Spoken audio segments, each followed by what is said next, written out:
I am Angela, a 24-year-old office worker. I live with my parents and my younger sister, Sophie, in our family home. My father works for a large corporation, and my mother is a housewife. Ever since I began to understand things, we've lived in a newly built house, so we might have appeared to be a privileged household. In fact, until I entered high school, we had a close-knit family and a happy life. However, due to a certain incident, I began to be treated terribly by my family. It was the high school entrance exams. My parents wanted me to get into a competitive school, but I couldn't meet their expectations. Since then, their attitude towards me has drastically changed. They insisted that, now that I was in high school, I should handle more household chores, so I was tasked with cooking dinner, doing the laundry, and shopping for groceries. Because of this, I had little time to study, and when my test scores were not good enough, they called me a terrible child. However, my 2 years younger sister, who got into a competitive school as my mother hoped, wasn't tasked with any household chores. Even if her test scores were poor, she was comforted and told to do better next time, and taken to movies and shopping for a change of pace. I was starving for my parents' love, so I tried my best with both my studies and helping around the house in hopes of getting their attention. However, despite my efforts, I failed to get a result, perhaps because of my clumsiness, and in the end, I was berated, being called useless by my entire family, which left me feeling bitter. On the other hand, my excellent sister was increasingly doted on by our parents, and the gap between my sister and I only widened.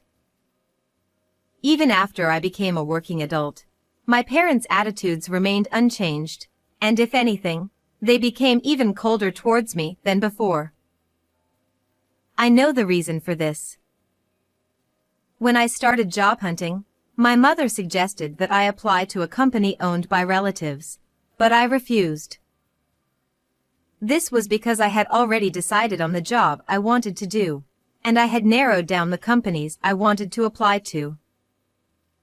The company my mother introduced me to was fairly well known locally, and it didn't seem like there was a risk of it going under. However, it didn't accord with what I wanted to do. So, I did my job hunting by myself without using my mother's connections. Although I received a job offer successfully, my mother didn't find that amusing. She didn't speak to me for a while after that. Since my father always saw what mood my mother was in, he joined her in criticizing me. Meanwhile, my sister followed my mother's advice and used her connections to get a job at the relative's company. Sophie is such a good girl, unlike Angela. Sophie truly is a good daughter. Unlike someone else. My parents' attitude towards me only got harsher. As I became busier with my job, I gradually stopped caring about the harsh treatment from my family. My work was enjoyable and fulfilling, and no matter how coldly my parents treated me, I was glad I had stood by my own decisions. While my salary wasn't high, I managed to save money by living economically, and I was starting to think about moving out of my parents' house and living on my own. It was around this time that something happened. My mother made an unexpected suggestion. I've been thinking, maybe we should go on a family trip. A family trip? Sophie has settled into her job, so what do you think? It's been a while since we went on one, so why not? I want to go on a trip. Where are we going? Actually, I've already decided on the destination. I want to stay at the Moon Hotel. So, how about Chicago? The Moon Hotel. Isn't that the super luxurious hotel owned by the daughter of our company's president? I really want to go. Sounds great. It seemed my father and sister were fully on board with my mother's suggestion, but honestly, I wasn't too keen on it. Knowing how nasty my family could be, I was sure they would treat me like a nuisance even during the trip. However, everyone else looked excited about going, and they started researching tourist spots in Chicago. Angela, what do you think? Huh? Do you have any recommendations for tourist spots in Chicago? I was surprised because I didn't expect her to actually ask me for my opinion. At the same time, though I couldn't help but think how easily swayed I am, I started to feel like it might be okay to go on a family trip. Since I'd be moving out soon, I thought it wouldn't be a bad idea to go out with my family one last time. The travel dates were set, and I told my boss that I would be going on a trip with my family and requested a few days of paid leave. I was tasked with arranging the flights and accommodations. I thought my mother, who was a housewife and had plenty of free time, should do it, but she didn't want to deal with the hassle and pushed the responsibility onto me. I was used to this kind of situation, so I quickly booked the flight tickets and hotel. On the day of the trip, as I was about to leave the house, a taxi had arrived, and my mother called out to me. Angela, wait. What? Why are you coming with us, Angela? You're staying home. Huh, staying home. My father forcibly took my traveling bag from my hands and threw it onto the living room floor. I was stunned at the sudden occurrence. When I looked at my father and sister, they both were laughing and loading their luggage into the taxi. It was then that I finally realized. They had been all in on it from the beginning. I was never included in their definition of family from the start. It boiled my blood. How much more would they mock me? That was when I had second thoughts. Perhaps this could be an opportunity. Then, I won't go. Oh? You're surprisingly obedient. My mother was surprised that I didn't complain at all. Unusually compliant, aren't you? Don't mess up the house while we're gone. Well then, Angela. Take care of the house. With those words, they each slung their bags over their shoulders and left the house. I stared blankly at the taxi driving away. In my mind, I whispered, "Just you wait and see." About 8 hours later, I got a call from my mother as I expected. Angela. What on earth is going on? What do you mean? When we tried to check into the hotel, they said the payment hadn't been made yet? Then I calmly replied to my mother yelling hysterically. Well, of course. I booked it for pay on arrival. But Moon Hotel doesn't accept pay on arrival, does they? Well, generally, no. But because we're relatives, they made an exception for us. That's right. When I arranged the hotel, I booked it for pay on arrival. This was because I had no guarantee that my parents or sister would repay me later if I paid the money for the hotel and flight up front. As I had been concerned, they never intended to pay the cost.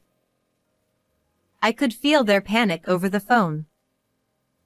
While I had to pay for the flight in advance, opting for pay on arrival for the hotel, leveraging the connection as relatives, turned out to be a smart move.